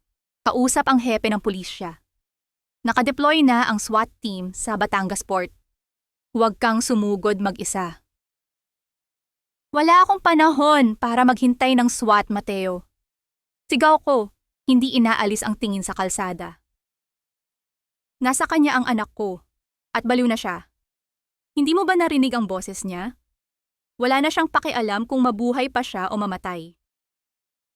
Biglang tumunog ang cellphone ko na nakakonect sa dashboard. Dario calling. Sasagutin ko ba? Ang lalaking walang gulugod?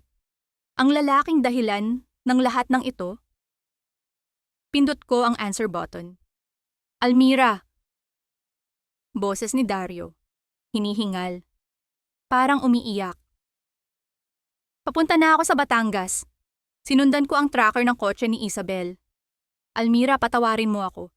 Hindi ko alam na abot sa ganito. Huwag ka nang magdrama, Dario. Sagot ko ng madiin. Kung may mangyaring masama sa anak ko, isinusumpa ko, ako mismo ang papatay sa'yo. Tutulong ako pag mamakaawa niya. Kakausapin ko siya. Makikinig siya sa akin. Kapatid ko siya. Diyos ko, kapatid ko siya. Narinig ko ang pagbasag ng boses niya sa huling pangungusap. Ang katotohanang iyon ay parang lason na unti-unting pumapatay sa kanya. Binabaanan ko siya ng telepono. Nakarating kami sa lumang pantalan ng Batangas. Madilim. Ang tanging liwanag ay galing sa kidlat na paminsan-minsan ay gumuguhit sa langit. Amoy kalawang, lansa ng patay na isda, at langis.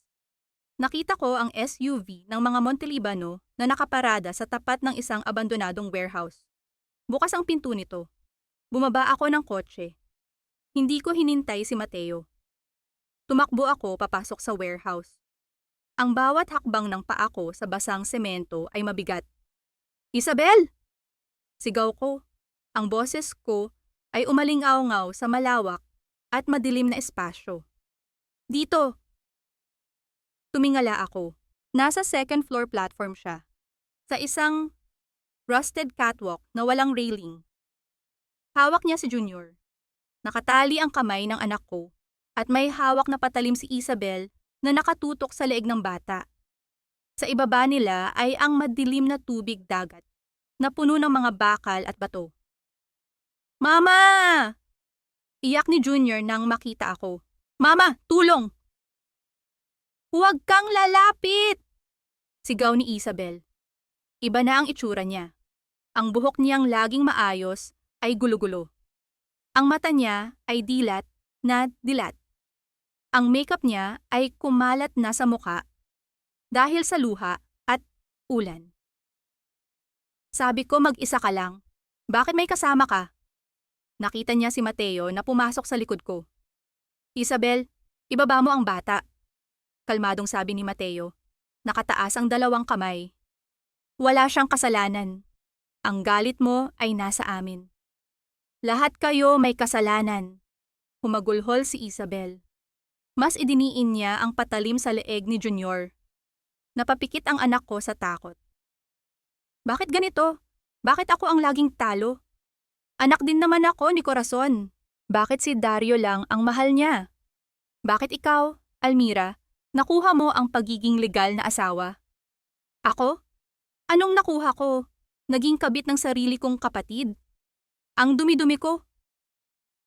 Hindi mo kasalanan yon, Isabel, sabi ko. Dahan-dahang humahakbang paakyat sa hagdanan na bakal. Biktima ka rin ni Corazon. Ginamit ka niya.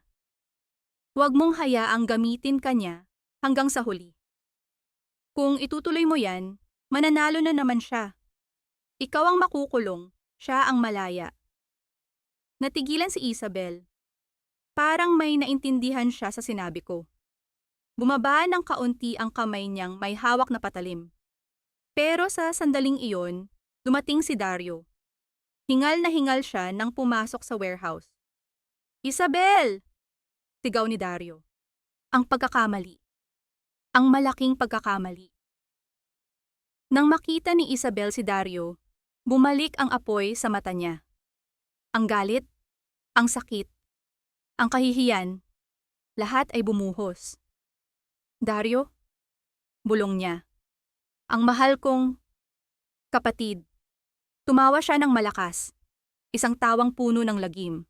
Lalapit ka ba? Yayakapin mo ba ako? O didirian mo na ako ngayon dahil alam mo na ang totoo? Isabel, tama na. Umiiyak na si Dario habang umaakyat din sa hagdan. Pakawalan mo ang anak ko, ako na lang. Ako na lang ang saktan mo. Bakit ko sasaktan ang sarili mong laman? Ngumisi si Isabel. Mas masakit kung ang papatayin ko ay ang kaisa-isang bagay na nagbibigay halaga sa apelidong Monteliban. Kung hindi ako pwedeng maging Montelibano, wala nang matitirang Montelibano. Hinila niya si Junior papunta sa dulo ng platform. Huwag! Sigaw ko at tumakbo ako paakyat. Itinulak ni Isabel si Junior sa ere. Bumagal ang ikot ng mundo ko. Nakita ko ang katawan ng anak ko na nahuhulog sa dilim. Junior!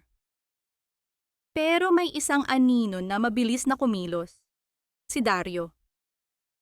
Tumalon siya at nahablot niya ang braso ni Junior. Nakabitin sila ngayon sa bakal na beam ng platform. Hawak ni Dario ang kamay ng anak niya sa isang kamay, habang ang kabilang kamay niya ay nakakapit sa kinakalawang na sahig. Bitawan mo siya! Sigaw ni Isabel at sinubukan niyang apakan ang kamay ni Dario. Ah! Sigaw ni Dario sa sakit, pero hindi siya bumitaw. Almira, kunin mo si Junior! Nakarating ako sa kanila. Hinablot ko ang buhok ni Isabel at ibinalibag siya palayo. Tumama ang ulo niya sa bakal na railing at nawalan siya ng malay sandali. Dumapa ako at inabot ang kamay ni Dario. Hawak ko kayo! Sigaw ko. Huwag kang bibitaw ni Dario.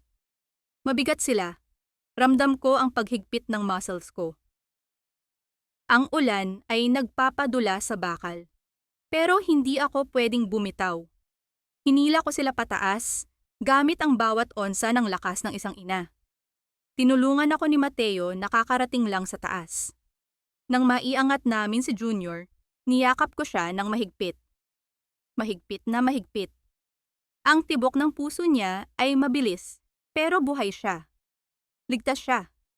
Si Dario ay nakahiga sa sahig, hinihingal, duguan ang kamay na inapakan ni Isabel. Tumingin siya sa akin at kay Junior. May halong lungkot at ginhawa sa mata niya. Biglang bumukas ang mga ilaw sa labas. Pula at asul. Pulis. Napaligiran na kayo. Sumuko na kayo. Nagising si Isabel. Nakita niya kaming yakap si Junior. Nakita niya ang mga pulis sa baba. Alam niyang tapos na. Tumayo siya at tumakbo papunta sa dulo, akmang tatalon para magpakamatay. Pero mabilis ang mga pulis na nakaakyat sa kabilang hagdan. Nadakma nila siya. Nagpupumigla si Isabel habang pinupusasan. Sumisigaw siya, minumura ang langit, minumura ang ina niya. Bumaba kami ng warehouse. Yakap-yakap ko pa rin si Junior na nanginginig sa lamig. Binalot siya ni Mateo ng jacket. Sa labas, nakita ko ang isang pamilyar na itim na van. Bumukas ito at lumabas si Doña Corazon. Nakasakay siya sa wheelchair, tinutulak ng driver. Mukha siyang matandang bruha na naubusan ng mahika. Lumapit siya sa hepe ng pulisya. Nakita ko ang pag-abot niya ng makapal na envelope. Sinubukan niyang gawin ito ng pasimple. Tulad ng nakasanayan niya sa loob ng maraming dekada, ang pagtakpan ng baho gamit ang pera. Pero nagbago na ang ihip ng hangin. Sa halip na tanggapin ang envelope, itinaas ng hepe ang kanyang kamay at umatras. Sa likod niya, naglabasan ang mga reporter at cameraman na tinawagan ni Mateo.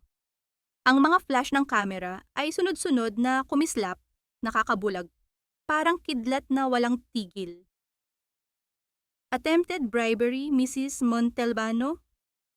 Sa harap ng media? Malakas na tanong ng hepe. Idadagdag namin yan sa kaso. Namutla si Doña Corazon. Sa unang pagkakataon sa buhay niya, hindi gumana ang pera niya. Tinakpan niya ang kanyang mukha gamit ang kanyang shawl para magtago sa mga kamera. Pero huli na. Habang hinihila ng mga pulis si Isabel papasok sa patrol car, nadaanan niya ang kanyang ina. Tumigil si Isabel. Ang mukha niya ay puno ng dumi at luha. Pero ang mata niya ay nakapako kay Corazon. Masaya ka na, Mama? Sigaw ni Isabel. Ang boses niya ay basag na basag. Nakuha mo na ang gusto mo.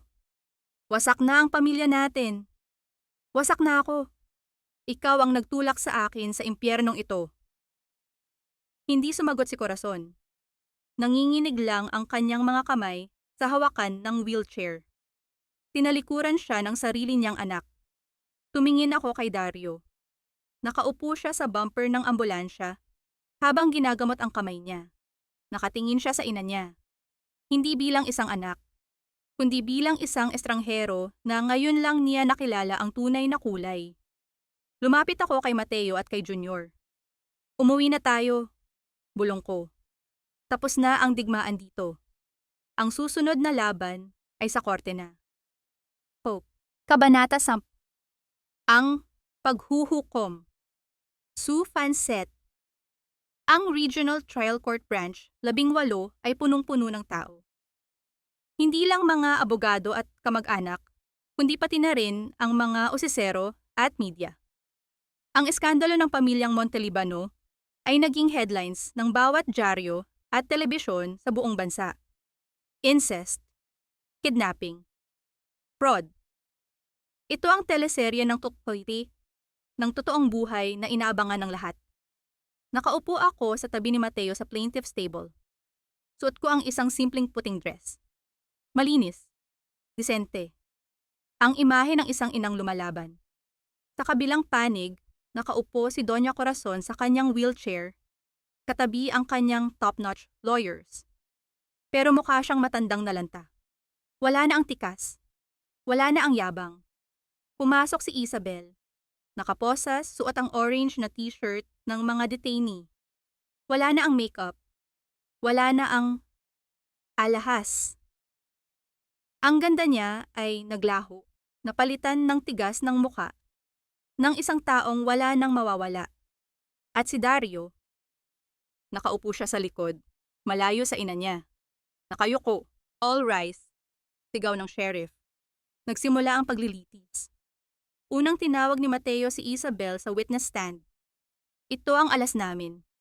Dahil sa galit ni Isabel sa ina niya, nagdesisyon siyang maging state witness kapalit ng mas magaang parusa. Miss Quiroz, panimula ni Mateo. Maaari mo bang sabihin sa korte ang relasyon mo kay Doña Corazon Montelibano? Tumingin si Isabel sa ina niya. Isang tingin na puno ng puot. Siya ang nanay ko, sagot ni Isabel. Narinig ko ang singhap ng mga tao sa loob ng korte. Anak niya ako sa driver na si Ricardo. Itinago niya ako sa probinsya. At nang lumaki ako, kinuha niya ako bilang sekretarya para bantayan ang yaman niya. At ano ang ipinagawa niya sa'yo? Inutusan niya akong akitin si Dario. Pagpapatuloy ni Isabel, walang pangingimi. Sabi niya, kailangan naming paalisin si Almira dahil mahirap lang siya at walang pakinabang sa negosyo. Sabi niya, ayos lang na magsama kami ni Dario dahil hindi naman kami magkadugo sa ama. Sabi niya, keep the wealth within the bloodline. Nagkagulo sa korte. Kinatok ng judge ang gavel ng malakas. Order! Order in the court! Nagpatuloy si Isabel, parang gripo na nasira. Ikinuwento niya lahat. Ang pagbabayad sa psychiatrist para dayain ang medical records ko. Ang pagnanakaw ng pondo ng kumpanya. Ang pagpapahirap kay Junior para takutin ang bata na huwag magsalita. Habang nagsasalita siya, nakita kong umiiyak si Dario sa likod. Nakatakip siya ng muka gamit ang mga palad niya. Ang balikat niya ay yumuyugyog sa tahimik na hikbi. Nang matapos ang testimonya ni Isabel, tumayo si Dario. Hindi siya tinawag sa stand, pero nagtaas siya ng kamay. Your Honor, sabi ni Dario. Ang boses ay mahina pero rinig sa buong kwarto. May gusto po akong sabihin. Pinayagan siya ng judge. Lumapit si Dario sa gitna. Hindi siya tumingin sa judge, kundi tumingin siya sa akin. Lumuhod siya. Sa harap ng daan-daang tao, sa harap ng mga kamera, lumuhod ang dating mapagmataas na si Dario Montelibano. Almira, simulan niya. Tumutulo ang luha at sipon. Patawarin mo ako. Naging duwag ako. Hinayaan kong saktan nila kayo ni Junior. Wala akong kwentang ama. Wala akong kwentang asawa. Umarap siya sa judge. Inaamin ko ang lahat, Your Honor. Walang sakit sa pag-iisip si Almira. Ako ang pumirma sa confinement papers kahit alam kong mali. Ako ang nagnakaw ng kwintas ng nanay niya. Ako ang may kasalanan. parusahan niyo ako. Pero parang awa niyo na. Ibigay niyo kay Almira ang anak namin. Siya lang ang karapat-dapat na magpalaki kay Junior. Kasi ako ay isang basura. Katahimikan. Walang nagsalita. Maging si Doña Corazon ay nakatulala, hindi makapaniwala na ang anak niyang sunod-sunuran ay tuluyan ng kumala sa kanya. Tumingin ako kay Dario. Wala akong naramdamang awa. Ang naramdaman ko lang ay relief. Sa wakas, lumabas din ang katotohanan. Ibinaba ng judge ang hatol. Base sa mga ebidensya at testimonya, ipinapawalang bisa ng korteng ito ang kasal nina Almira Valeron at Dario Montelibano. Ipinagkakaloob ang sole custody ng batang si Junior kay Almira Valeron. Inaatasan ang piskalya na sampahan ng kaukulang kasong kriminal sina Corazon Monteliban at Isabel Quiroz para sa serious illegal detention, child abuse, at fraud. Pumukpok ang gavel. Ang tunog na iyon ay musika sa pandinig ko. Tumayo ako at niyakap si Mateo. Nanalo tayo po, Mateo. Nanalo tayo. Hindi, Almira. Bulong ni Mateo. Nakangiti. Ikaw ang nanalo. Ikaw ang lumaban. Paglabas namin ng korte, sinalubong kami ng liwanag ng araw. Tapos na ang bagyo. Dumaan sa gilid ko si Dario habang ini-escort ng mga pulis dahil kailangan pa rin siyang imbestigahan bilang accomplice. Huminto siya sandali. Salamat, Almira, bulong niya. Dahil sa'yo, nakalaya na rin ako sa kanya. Tinuro niya ang ina niya na isinasakay sa van ng Bureau of Corrections. Hindi ko siya sinagot. Tinanguan ko lang siya. Iyon na ang huling awa na maibibigay ko. Naglakad ako papunta sa kotse kung saan naghihintay si Junior at si Manang Loring. Binuksan ko ang pinto. Mama! Sigaw ni Junior. Malinis na siya, nakangiti, at hawak ang isang bagong laruan na robot. Niyakap ko siya. Amoy araw, amoy baby powder, amoy kalayaan. Uwi na tayo, anak. Sabi ko habang hinahaplos ang buhok niya. Uwi na tayo sa totoo nating tahanan. Lumipas ang 3 buwan. Ang ingay ng media ay humupa na parang alon na dahan-dahang umatras pabalik sa dagat. Ang pangalang Montelibano, na dati ay kasing kahulugan ng yaman at kapangyarihan, ngayon ay isa na lamang cautionary tale, isang kwento ng babala na pinag-uusapan sa mga inuman at palengke. Nakatayo ako sa may dalampasigan ng Batangas. Ang hangin ay amoy asin at kalayaan. Sa di kalayuan, nakikita ko si Junior na naglalaro sa buhangin kasama ang aso naming si Bantay. Ang tawa ng anak ko ay musika na hindi ko pagsasawaang pakinggan. Wala na ang takot sa kanyang mga mata. Wala na ang mga pasa sa kanyang braso. Almira, lumingon ako. Si Dario. Nagpaalam siya na dadalaw ngayon. Ito ang unang beses na magkikita kami sa labas ng korte. Iba na ang itsura niya. Wala na ang mamahaling suit. Nakasuot siya ng simpleng polo shirt at khaki shorts. Pumayat siya at ang kanyang buhok ay may mangilan-ngilan ng puti kahit bata pa siya. Ang bigat ng konsensya ay mas mabilis makapagpatanda kaysa sa panahon. Salamat at pumayag kang makipagkita. Sabi niya, hindi makatingin ng diretso sa akin. Karapatan mong makita ang anak mo, Dario. Sagot ko ng mahinahon. Wala nang galit sa puso ko. Ang natira na lang ay awa at kawalan ng pakialam. Lumapit siya ng kaunti, pero nanatili sa distansyang pangrespeto. Nabalitaanan ko ang tagumpay ng Lumina Valeron. Panimula niya. Ini-export niyo na daw sa Europe. I'm proud of you, Almira. Palagi naman akong proud sa'yo. Hindi ko lang naipakita noon dahil duwag ako. Tumahimik kami pareho. Ang tunog lang ng hampas ng alon ang naririnig. Almira, basag niya sa katahimikan.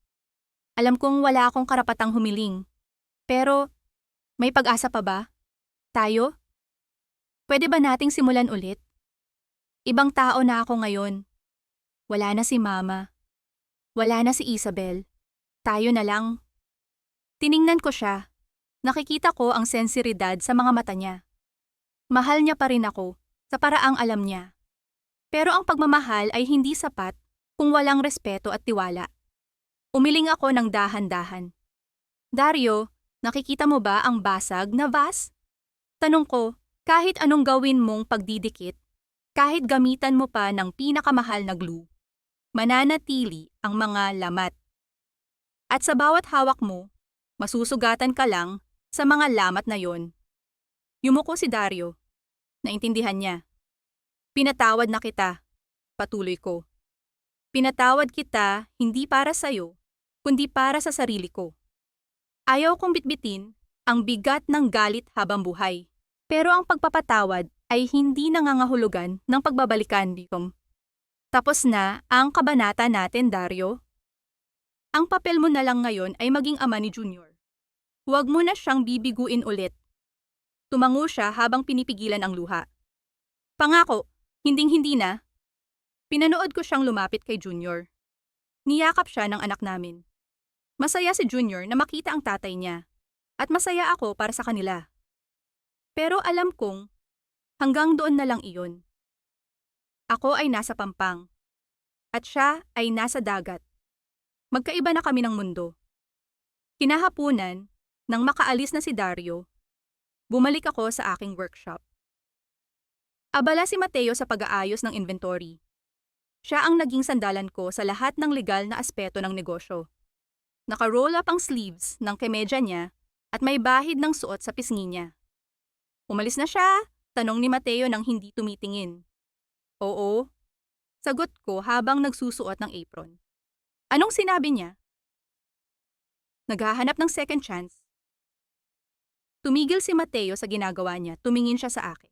Ang mga mata niya ay laging kalmado, laging naghihintay, laging nandoon. At anong sagot mo? Sabi ko, sarado na ang tindahan. Biro ko sabay tawa ng mahina. Napangiti si Mateo.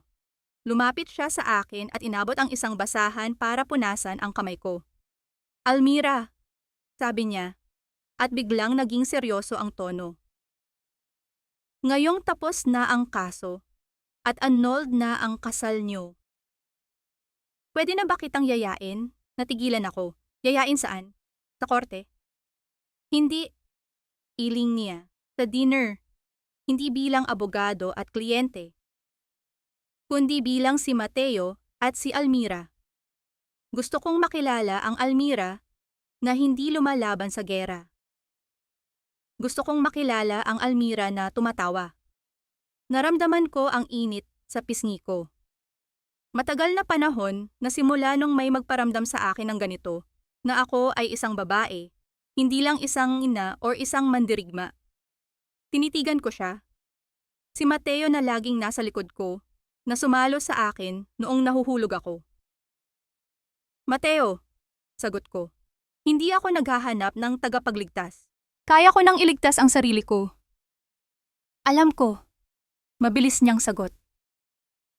Hindi ako nandito para iligtas ka. Nandito ako para samahan ka. Magkaiba yon. Napangiti ako. Ito ang sagot na gusto ko. Respeto. Pagkakapantay-pantay. Sige, sabi ko. Dinner. Pero KB tayo ha, hati sa bill. Tumawa si Mateo ng malakas. Deal. Kinagabihan sa bago naming bahay, isang simpleng bungalow na napaliligiran ng mga puno ng mangga at sampagita. Tahimik ang paligid. Nasa sala kami ni Junior. Gumagawa kami ng kandila. Ito ang bonding namin. Mama, anong amoy po nito? Tanong ni Junior habang inaamoy ang tinunaw na wax. Amoy yan ng pag-asa. Sagot ko. Ito ay pinaghalong citrus at vanilla. Matamis pero may zing. Ang bango, Mama. Tumingin ako sa paligid ng bahay. Ang mga dingding hindi gawa sa ginto pero puno ito ng pagmamahal. Ang mga muebles ay hindi antique pero komportable. Ito ang bahay na binili ko gamit ang sarili kong pera. Walang utang na loob. Walang biyenan na nangmamata. Walang asawang nagtataksil. Niyakap ko si Junior. Anak, bulong ko. Tandaan mo ito. Kahit anong dilim ang daanan natin, hanggat may sindi ang kandila sa puso mo, hindi ka maliligaw. Opo, Mama. Sagot ni Junior at sumiksik sa leeg ko. Hinalikan ko ang tuktok ng ulo niya. Huminto ako sandali at tumingin sa labas ng bintana. Ang buwan ay maliwanag. Ang bagong simula ay hindi isang grand entrance na may fireworks. Ang bagong simula ay ganito, tahimik, payapa, at puno ng pasasalamat. Handa na ako sa susunod na kabanata. At sa pagkakataong ito, ako na ang nagsusulat ng kwento. Nakatayo ako sa gitna ng entablado. Ang ilaw ng spotlight ay mainit sa aking balat, pero hindi ito nakakasilaw. Sanay na ako sa liwanag. Sa harap ko, libo-libong kababaihan ang pumapalakpak. Ang tunog ng kanilang paghanga ay parang alon na humahampas sa pampang, malakas, buo, at puno ng enerhiya. Hawak ko ang tropeyo, Entrepreneur of the Year. Ang Lumina Valeron ay hindi na lang basta kandila. Isa na itong simbolo ng pag-asa para sa bawat babaeng nagnanais magsimula muli. Mula sa maliit na rest house sa Batangas, ngayon ay may branches pa na kami sa Tokyo, New York, at Milan. Habang tinatanggap ko ang parangal, hindi ko maiwasang isipin ang mga taong naging bahagi ng kwentong ito. Sabi nila, ang tagumpay daw ang pinakamabisang paghihiganti. Pero para sa akin, ang tagumpay ay ang simpleng katotohanan na hindi ko na sila iniisip. Pero alam ko kung nasaan sila. Sa isang masikip at maamoy na kwarto, sa isang pampublikong home for the aged sa probinsya, naroon si Corazon. Ang balita ko, na-stroke siya matapos makumpiska ng gobyerno ang lahat ng natitirang ari-arian niya para bayaran ang mga utang at danyo sa mga biktima niya. Paralisado ang kalahati ng katawan niya, hindi siya makapagsalita. Ang tanging nagagalaw niya ay ang kanyang mga mata. Mga matang puno pa rin ng galit at pagsisisi habang pinapanood niya ako ngayon sa maliit na telebisyon sa sulok ng kwarto. Walang dumadalaw sa kanya. Namamatay siya ng paunti-unti sa sarili niyang lason. Si Isabel naman ay nasa correctional. Ang dating kinis ng kanyang balat ay pinalitan na ng gaspang ng buhay sa kulungan. Sabi ng warden, siya ang tagalaban ng damit ng ibang preso. Ang mga kamay na nagnakaw ng asawa at anak, ngayon ay kumukulubot na sa sabon at tubig. Wala na ang ganda. Wala na ang kinang. Ang natira na lang ay ang pangalan na ayaw ng angkinin ng kahit sino. At si Dario, tumingin ako sa likod ng auditorium. Sa pinakamadilim na sulok, may isang lalaking nakatayo, nakasuot ng simpleng polo. Nakangiti siya habang pumapalakpak. Si Dario. Namumuhay siya ng simple ngayon bilang isang clerk sa isang maliit na opisina. Tuwing linggo, sinusundo niya si Junior para kumain sa labas. At pagkatapos ay inihahatid ito pauwi ng maaga. Tinupad niya ang pangako niya. Naging mabuting ama siya. Kahit na hindi na siya naging asawa. Hindi siya lumapit. Alam niya ang lugar niya. Ang hangganan ng kanyang mundo ay sa gilid lang ng entablado ng buhay ko. Bumaba ako ng stage. Sinalubong ako ng isang binatilyo na halos kasing tangkad ko na. Congratulations, Mama! Si Junior. 12 taong gulang na siya. Gwapo, matalino, at higit sa lahat, mabait. Siya ang tunay kong yaman. Niyakap niya ako ng mahigpit. Ang bigat niyan, Nak! Biro ko habang inaabot sa kanya ang tropeyo. Ako na ang magdadala, Mama. Malakas na ako. Sagot niya nang may pagmamalaki. Sa tabi niya, naroon si Mateo. Tahimik na nakangiti. Hawak ang coat ko. Sa loob ng 5 taon, nanatili siyang tapat, nakasangga. Hindi niya ako minadali. Hindi niya ako ikinulong. Hinayaan niya akong lumipad. At naroon lang siya para maging pahingahan kapag pagod na ang pakpak ko. Ready to go home, Madam President? Tanong ni Mateo. Inaalalayang isuot sa akin ang coat. Ready! Sagot ko. Hinawakan ko ang kamay ni Junior sa kanan at ang kamay ni Mateo sa kaliwa. Naglakad kami palabas ng venue. Ang gabi ay maliwanag dahil sa mga bituin. Huminga ako ng malalim. Ang hangin ay sariwa. Wala nang bigat sa dibdib. Tumingala ako sa langit at bumulong sa hangin. Tapos na. Wala nang luhang papatak dahil sa sakit. Kung iiyak man ako muli, ito ay dahil sa saya. Dati, akala ko kailangan ko ng prinsipe para iligtas ako sa tore. Akala ko kailangan ko ng apelyido ng asawa para magkaroon ng halaga. Mali ako, hindi ibinibigay ang korona. Ito ay pinanday sa apoy ng pagsubok. Dinilig ng luha ng pagtitiis. At pinakinis ng tapang ng loob. Ako si Almira Valeron. Hindi ako biktima. Hindi ako survivor lang. Ako ang reyna ng aking sarili. At ito ang aking happy ending. At dito, nagtatapos ang kwento ni Almira. Hindi sa isang tuldok, kundi sa isang panibagong pahina ng pag-asa na siya mismo ang susulat. Sa bawat isa sa inyo na nanatili, nakinig, at naging bahagi ng paglalakbay na ito hanggang sa huling sandali, taos puso akong nagpapasalamat.